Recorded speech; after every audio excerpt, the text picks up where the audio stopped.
Hi everyone, I'm Airier, and today we're looking at the next episode of Star Wars Warhammer 40k, episode 22, A Storm Breaks by a Fan with Too Much Time. Now, last time around, they crashed the ship into the planet after it was just being blown up, and I'm sorry, man. That last part of the episode was such a spectacle that anything coming on now has a really huge, giant, literal falling mountain to get out of, because that was, as far as I know, the episode Fan decided, okay, am I continuing this, or am I running away to do other things that won't make me want to literally go insane?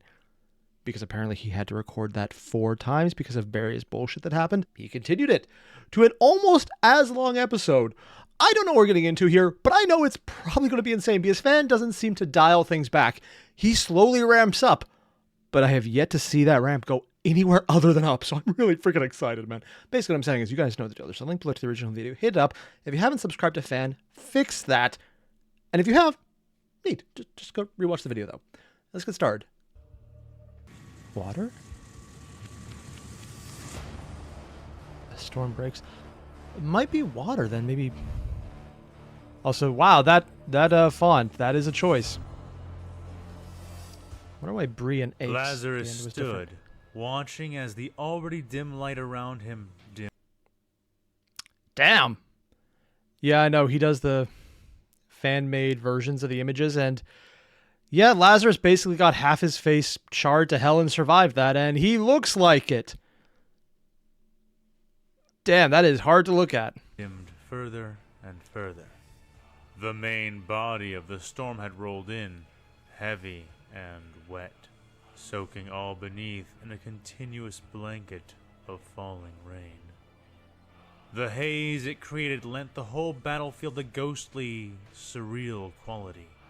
The 3-legged tanks were burning, their fires defiant and their beneath plan the worked, shrouds of suffocating rain, lending distant lights to the murk.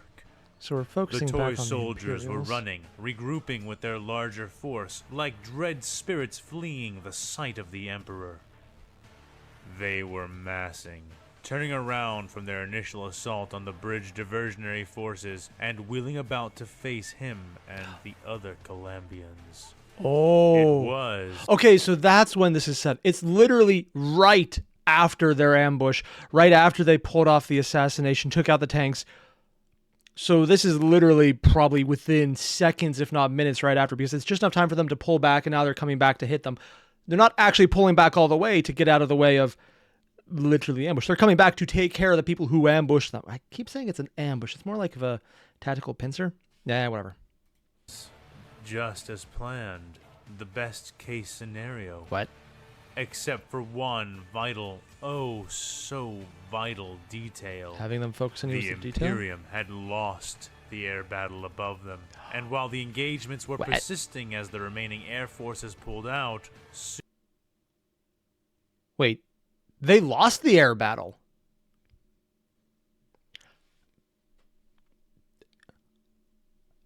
This is actually kind of cool to hear because I have no idea about much of the Aeronauticus. I don't know how good or bad they are, and most of the versions of this game I've interacted with, technically I have played the game that does include not Battlestar Galactica. It's like a battleship version. I sucked at it so hard I never played it again. It looked cool. I sucked. But I don't know how good they're supposed to be or not. But if they lost, like not even a little bit within the first day lost, actually that does kind of lead to credence that a lot of the strengths of the Imperium isn't in naval warfare. Actually, not even naval warfare, but aerial warfare. It's in either giant F-off ships or giant F-off armies. Or giant F-off armies made of smaller numbers of giant F-off soldiers in sheer size. I think I see where I'm going with this one. But maybe that's just fans' interpretation. Or did they take all the Aeronautica pilots? Or this isn't something he's brought up as far as I know before, other than just mentioning that it was a thing happening. So it's in a completely new point of information. I don't know how to interpret it yet. soon there wouldn't be a single friendly eagle in the sky. At best, Granted, it meant that they air would superiority not is be important, but they also extracted. have space At worst, superiority. the enemy would soon bring more than rain down upon them. Bring the rain. Oh, God, Major. that line. Major, what now? Asked the soldier beside him.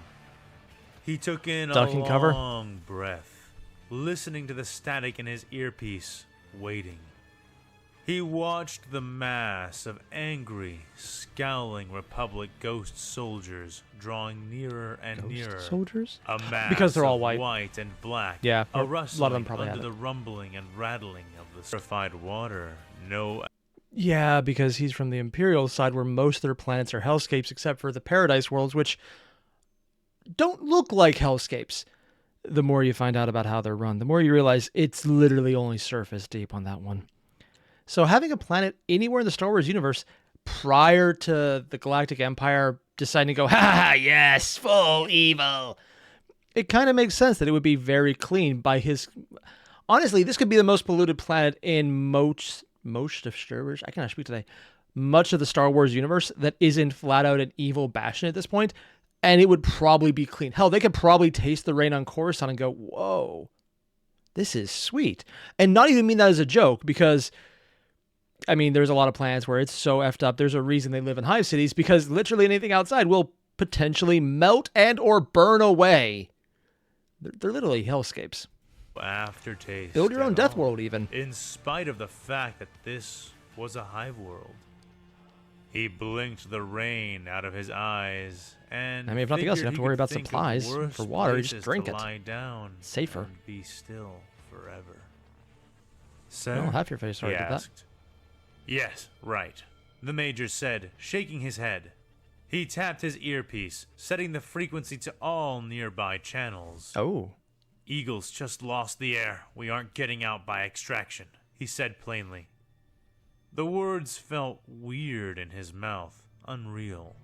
He knew what they must be thinking, knew what those who still had their senses would feel when they heard those words.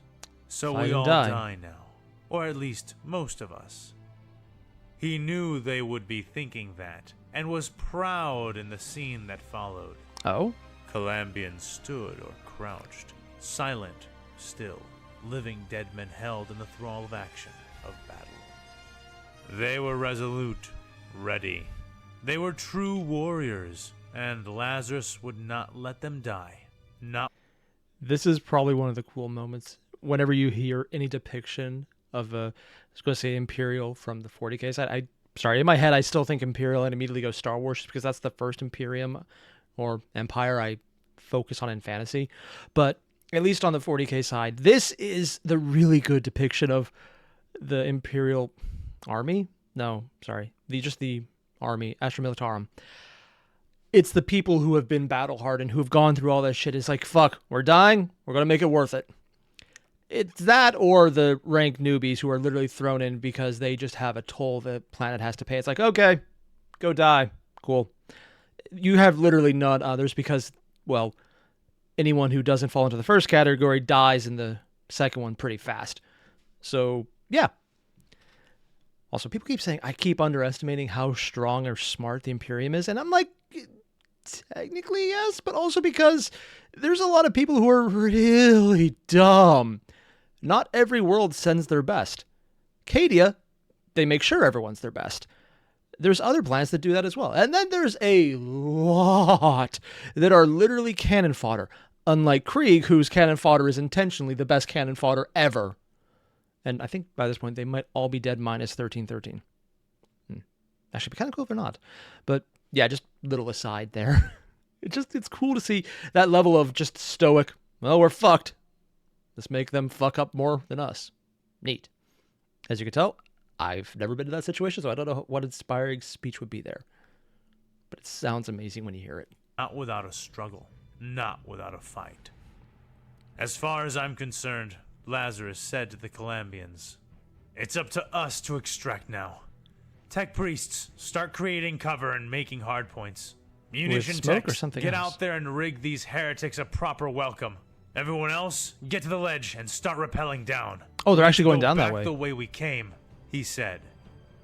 He knew what he had just ordered was little better than attempting a holdout, maybe even worse. Especially But if they from start... what Lazarus could Yeah, see, they could probably start this shooting was the their ropes one off. and only chance. Why? They would need to rappel down the side of the park structure all the way down to where they had started. I was going to question for a second why they didn't just break into the building and go down that way. But then I realized by the time they get anywhere, they'll probably already have all of the clones swarming the base, so there would be no escape that way, and they'd probably just have to rappel down faster. This way, it's a suicidal gambit, because if they close the distance quick enough to be able to sight and shoot at the lines, clones at this period are really good shots. They could probably just keep shooting until they hit, and that's more or less game over. But there's at least a chance they can get out before they're encircled, and it's a guaranteed game over. So most likely death as opposed to certain death. Yeah, that honestly pretty good odds for the Imperium, if I'm being completely honest. They've been in worse situations. Their ascension cables were not long enough to take them all the way there in one go. Oh. As they had not been long enough to reach the lip of the park ledge when fired from below. He and his men would need to stop and reset their lines 4 times. 4! Some would make it all the way down before any shots were exchanged. Most would not. So does this mean they literally have to clamp on to the side, retract their line, reattach it, and go again? Or is someone holding them while they do that and then switching off? It doesn't really matter which one's which. That is going to be difficult. Most would be caught in battle with the Republic's toy soldiers, and he knew it. Yep. And they knew it too. On the double, now! He added into his But Vox most is a still second better later, than and the everyone Imperial dying. soldiers began to move out in mass. Some were already at the lip, mostly the snipers and heavy fire support. They began strapping on their ascension gear right away, and were going down the side of the park in short order. Lazarus expected them to leave their gear behind, but most of the throne-damned gunheads were too stubborn to do that much, and insisted on taking time to pack it all in and take it along. That's on the one hand, yeah, they're going to need those weapons. On the other hand, I'm actually surprised no one's volunteered to say, fuck it, stay here and draw attention away. Because if you have to deal with a gunhead, at least in semi-cover, with a giant-ass gun, it's a pretty good distraction. They won't last long, because overwhelming a number of fire at one person who is in a small stationary target, when you know where they're firing from, is reasonably easy to hit, even with moderately long-range weapons. It just occurred to me, I have no idea what the effective range of the clone blasters is. Huh. It's just never really something that's come up so far, because everyone's got really close when they've done a lot of the gunfight at this point, or it's been narrative and just saying that it's happened. Huh. Neat. Lazarus was pulled from cursing their choices by the necessity to be more concerned with his own. Inaccurate blue shots began to fall into the backs of the retreating Calambians, chasing them in messy, encompassing swarms of blue light. Yep. The Major wheeled about to put some Hopefully they're on shots the other side of the downwind building of the away from enemy being shot. just in time for their war cry to become audible through the rain and thunder. The sight and sound which greeted him chilled his blood and had him turning back War around cry? and doubling his pace.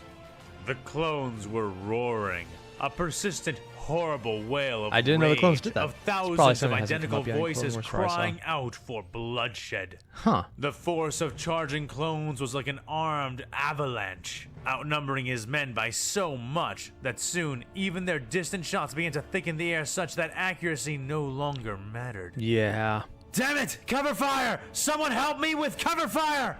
Lazarus yelled into his he's Vox sticking as he around for cover slid down fire. behind some wreckage, the smoldering remains of a downed ship, and began spraying shots of his las rifle into the charging mass. He was gratified when he saw more and more men joining in, and that gratification became relief as he saw the clones starting to slow, seeking cover of their own and breaking away from their headlong charge of running fire. Stopping their headlong assault bought more time for more men to make it to the lip. But the situation was becoming everything he feared quickly. And that confirms they're still at the top. I thought maybe I just missed the transition for a second. They were at the base, but no. No, it sounds like they're still in a bad spot, and he's the one volunteering to stay up there. Unless he has someone else take it. The lip was so exposed and bare that anyone setting up to descend was left vulnerable while You basically doing have to so. keep firing at everyone so they don't get up to make a Already, shot. And he and most of his men were within running distance of the ledge. but going for it was like singling yourself out for death, and few were And they attempting needed it, most distraction. trying to break up and clear some of the enemy first. But the situation was growing more dire, not less, as the clones swarmed in greater numbers and assembled into effective firing positions, vastly outnumbering his own forces. Some were making it out, but they needed some kind of distraction or proper fire break, otherwise this battle would only slide further into disaster. Yep. Get some grenaders ready! Fire everything you've got on my mark! Lazarus Yeah, yelled that to would the do it. sergeant nearby. Big explosives do distract Burning people. throne, fine, but grenaders aren't gonna cut it, Major! The sergeant yelled back, got a rocket face on ya? smeared with the park's mud. Do they? What would you suggest I deploy? Basilisk support? If you had it. Lazarus called back sarcastically, popping up from his cover to unload a rain of red lances. His last gun steamed, then he ducked back down just before a volley of blue bolts pinged and sizzled they against use the the steam hull somehow? he chose to Probably hide not. behind. I'd settle for a dreadnought, the sergeant said back, turning away for a moment to listen to his vox. The grenades are ready, he yelled. Okay, I need to ask. I thought Dreadnought would only be a reference to Dreadnoughts in the Space Marine Legions, but or is there just a weapon that happened to be called a Dreadnought in the Imperial Army arsenal as well? I'm only asking because, frankly, it's not the first time that's happened. There's a Primaris Psyker, there's Primaris Marines. It's a thing. They sometimes reuse words, although I think that's partially because GW forgot all about one when they named the other, and it just worked out that way. Yeah, kind of like that one character, Obi-Wan Clulock Shuso. Here's the crazy part. I butchered that name, but not the part you're all thinking most likely. And if you don't know who I'm talking about, oh yeah, there was a time period where GW's workshop was copyright. What copyright? Look it up. It's actually hilarious. Lazarus panted, looking over the lip of his cover and feeling like he was about to be overwhelmed, trampled and buried in a flood of white boots and cloned flesh. The onrushing army was coming dreadfully close now, a sloppy stampede of rage, but one unleashed where numbers precluded the need for tactics. Yep. He fired Quantity into is their a quality nearing all its own. faces and then ducked again, slamming his back against the cover and looking towards the ledge of the park. He had turned at the perfect moment, watching from For start to finish as what? the wrath of the Emperor himself hauled itself on screeching limbs over the lip and into the mud, rising with a scream that was both human and machine. Toss now? The sergeant asked, still facing the battle. Hold on, almost time. And by the way, Sergeant. Yeah? The man said back. I don't got any dreadnoughts, but I have the next best thing for you. Oh my god, they literally went penitent engines on this one? I'm assuming because it sounds like a dreadnought, and I mean, functionally it actually is a dreadnought, but the person there wasn't horribly wounded, and these people know they're being punished as opposed to Space Marines, who enjoy it because it means they get to keep fighting. Yeah, it's the same technology as far as I know. Lazarus said with a smile. Before the sergeant could ask anything more, his question was answered by the nearing and then passing shriek of the Sister Repentia. Body held rigid, crucified onto the manifestation of her penance. The Colombian watched with wide, horror-rimmed eyes as the tortured woman and the war machine which carried her tore their way past the Imperial lines. Yeah. Creaking, squealing limbs of cruel steel caked in old, bloody rust, clawed and kicked at the dirt. The blind, Where there's one, there's screaming always more. passenger at the center of the horrid device was wailing non-stop, desperate for bloodshed. And usually where there's one, there's controllers, so they're not just getting a couple reinforcements. There's probably a bunch of sisters reinforcing them as well, because you don't send these out initially on their own, because they don't do that. Because the people there are not actually allowed to have enough spare time or thought process to think, oh, I can play this out and do this. No. They're literally there for pain, blood, and murder of other people, and sometimes themselves. It's why they're not actually sealed in. And then the ones who are sealed in are the ones who aren't allowed to die, because they still need to suffer more. It's fucked up. The clones noticed it before it reached them, pouring blaster fire in its direction. Yep.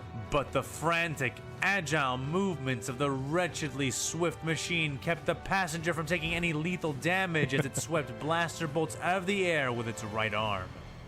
The hand there was a twisted amalgamation of a power and chain fist, whirring loudly with bladed, blood-soaked claws. The white lines of the haphazard replicate ranks began to bend even before she made contact, and outright broke when the engine collided with their defenses. Her left arm belched a near-continuous stream of hellish promethium-fed fires from 2 dripping nozzles, clearing swaths of clones as they were doused in the hungry, weaponized fires. The fighting stalled as the clones recovered and began to reorient, the majority of their forces now focusing on the rabid penitent. And that's exactly what they're really good for. Distraction card effects. As they're big, they're just tough enough you have to focus on them. And frankly, the shock value of what the fuck are they doing is usually really effective. Don't get me wrong. Cyborg monstrosities are something that do exist in Star Wars, but not to this extent of there still being a body and then they're just literally slotted into all the fuckery behind them. It's a different kind of cyborg horror, as opposed to things like Grievous, which are literally fucked up, but not as fucked up as they could get in the General Mechanicus. And I don't know how much they've actually engaged the Mechanicus here for that to be something they've been exposed to. They've probably seen some. I don't actually know. I know there's other people that have, but I'm not sure how across the board that is. Might be interesting to find out. But Lazarus did not let up just yet. All right, launch grenades! Lazarus barked at the man beside him. The sergeant nodded once and aped the command into his Vox set, and the throaty thwomps of several grenade launchers sounded in near simultaneous succession. The explosives fell into the white-clad forces of the Republic, just as they began to attempt to surround and outflank the death-dealing pseudo-dreadnought that the sisters had lent to Lazarus before the battle had been joined. What? Hidden by the rain, the clones were mostly caught off balance. Wait, this is the one that was lent to them? Battle had been joined. Hidden by the rain, the sisters had lent to attempt to surround and outflank the death-dealing pseudo-dreadnought that the sisters had lent to Lazarus before the battle had been joined. Oh. So it wasn't a matter of reinforcements arriving from the sisters. It's literally have Deathball, which admittedly is still really damn good and it's helping, but it's not as useful as an entire bit of reinforcements, and this is the shock troop. That's disappointing, but also it makes sense, but Hidden by the rain, the clones were mostly caught off balance again as they were blasted by all manner of varied grenades. The Major spun to order a reload and second salvo, but turned to find another sister, the penitent's armored overseer, staring down at him. "Leave her," she said, neither crouching nor she got even there pretty leaning fast. to hide behind cover. A few spatters of blue bolts darted for her, clinking and clattering off her shoulder plates, greaves, and Power head. armor is a bullshit Each shot thing, man. finding no purchase on the stalwart sister's black-powered armor. Yep. Each landed shot left no more than hissing trails of steam where the plate was heated under the rain. It's really damn good. The glowing eyes of her almost owl-like helmet reminded him none too fondly of the Sister Superior, and briefly wondered at her own status. "Can't. That sister out there is tough, no doubt, but she will need to be extracted from that mess. She won't stand a chance at survival otherwise." That's the point. They don't hate her enough to make sure she lives. Granted, that line of thought and everything I just said would sound really fucked up to anyone who isn't aware of exactly what that is. Yeah, you don't come back from being in a penitent engine. A regular Repentia can.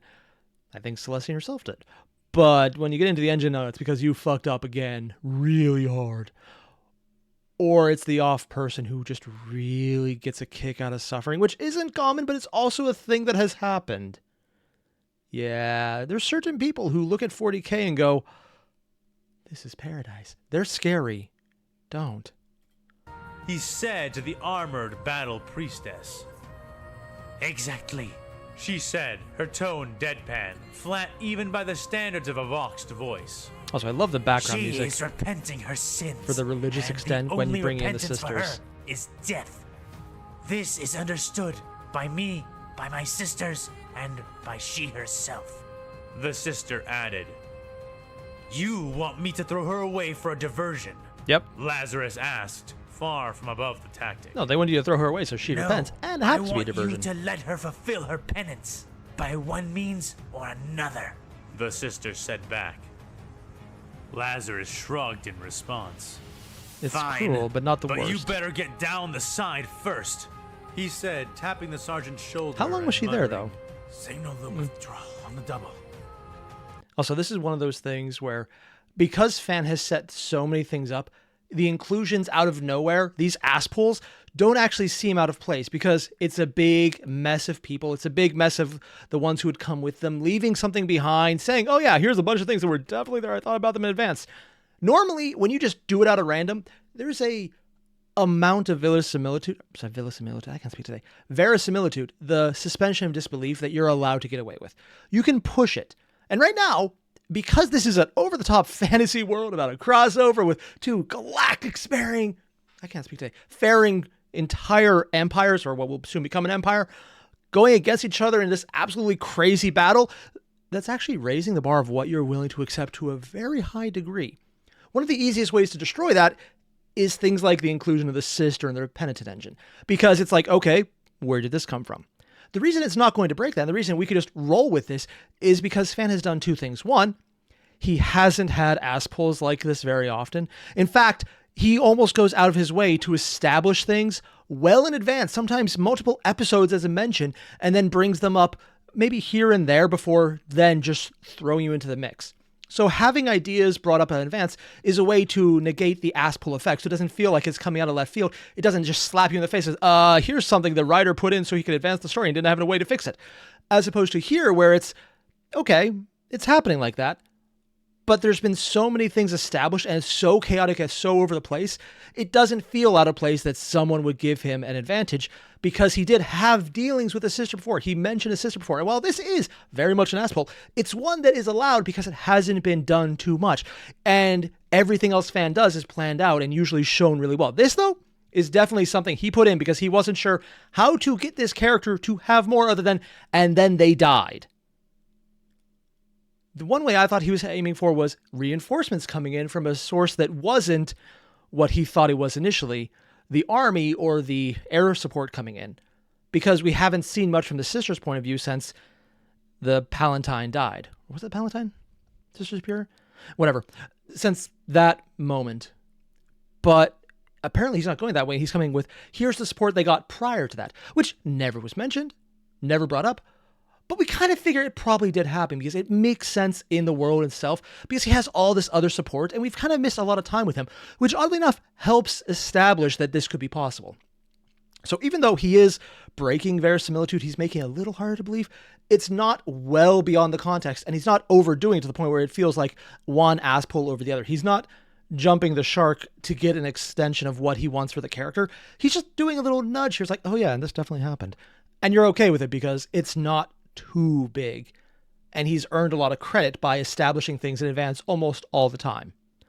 So this is just a really well done way to say, hey, here's how they're going to escape this situation without rubbing in your face that's an ass pull just to keep the character alive or in the story other than making it a very short, and he's dead. Okay, moving on. Which he could do, but I doubt it. The sister tilted her helm ever so slightly. And why is that? She would ask. Because that penitent just died on your recommendation. So you better live to give witness to it, or Julia's going to maul me into ground grox meat. Now That would be very hard at the moment. I'm only a major under the authority of the Sister Superior, so if that means anything to you, then take what I just said as an order, he said. The sister said nothing for a moment, rain pouring onto the dark, red-eyed shape, hands clutching her bolter. Now, sister! He snapped, and she hesitated only a moment longer before nodding once. And that is actually just really damn cool. because everything right now is a giant breach of military engagement, or not engagement, like orders of, well, who's in charge, order of command. Because for one, Lazarus wasn't actually appointed. He was just allowed to have it after the sister Rejulia told him he had it. Did he get it? They just went along with it and expect him to die. So it's like, oh yeah, sure, that definitely official thing is, yeah, it's completely real. Go die somewhere else. And then he didn't. And now he's ordering sisters around under the authority of the person who had no authority to give him authority. And this is funny to me just because there's no actual authority involved other than the fuck it, I have a gun and you're listening to me authority, which is the dumbest, stupidest kind that is absolutely real. And it does actually work this way because the biggest form of authority is people listen to you. That's it. No actual reason. It's I tell you to do something, you listen. That is authority at its most pure sense. And he's actually establishing it because he's kind of come off as a badass who's, literally scarred half his face. He's like Two-Face, but more badass and less insane. Although you can make the argument that more insane for same reasons. So it's cool to see him then just turn that back around and do to this one individual what was already done to him of just saying, you listen to me because I said you listen to me. And he just did it. It's just coming circle on that one. Or I guess coming full circle. She raised her bolter, fired on full automatic, and emptied her mag. The weapon spat thunder and fire, sending ripples through the wet mud as the sister absorbed the recoil without apparent effort. She loaded another magazine, locking it into place with a slap of her armored palm, and spun around, making for the lip. And here we have magazines put in. Sorry, it's one of the things. I know Fan's been mostly consistent when it comes to what kind of weapons these guys are using. I'm not sure if he said it was plasma or he said bolt, so it's probably a bolt gun, but maybe it's a dual bolt gun. When you come to what exactly a las gun or a bolt gun are, it gets weird. Bolt guns have... Sorry, I can go on a massive rant about what the hell is every type of gun. And then you look at things like Luton when he did a breakdown of the weapons from 40K, and at the top level, it's like, yes, this is what they are. We have specs. When you get to the lower lens, what is a las gun? What is a standard bolt gun? And the answer is there isn't, because multiple writers and multiple iterations of GW have put out different answers, and sometimes they intentionally fuck it up to show that, yeah, we call it this, but it's like everything is a fork, including a spork, and a knife, because a knife is also a spork, but it's also a spoon. We're just going to call them all forks. It's that level of imprecision just kind of lumped in together. And little things just like mentioning the ammo. Yeah, las guns, bolt guns, they have ammo packs.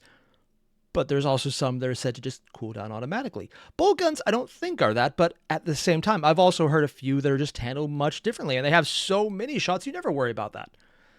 It just depends on the author. So it's kind of cool to have that definitive, here's how many shots she's either fired already, or that's a very low shot weapon. I don't know. I kind of want to find out. Lazarus smiled at that and winced, the drugs wearing off again and allowing him to feel the cavalcade of burns and wounds which coated him like a youth soldier's merit badges. Oh, God. He spat bile and spun up, firing into the enemy before imitating the sister and running for the ledge of the park. So I'm sure it's not a huge surprise at this point, but when it comes to certain writing techniques that Fan uses, they actually excite me when I'm seeing them done well, because Fan's a really damn good writer, and he's using so many aspects of good writing that even some established writers don't use. So I'm geeking out still, and yeah, I'm taking this moment at the end of the video to go back to the point of the introduction of the sister and the penitent engine is so well done, because for all the reasons I mentioned, why that is not a break of disbelief, even though if it was handled badly, it could be. If Fan hadn't established so much planning and forethought that he couldn't get away with the few that he just throws in there, if he hadn't achieved the believability that I introduce all these things, so it's thought out. So when he just introduces something new on the fly without foreshadow, it works. The reason I'm freaking out is because so many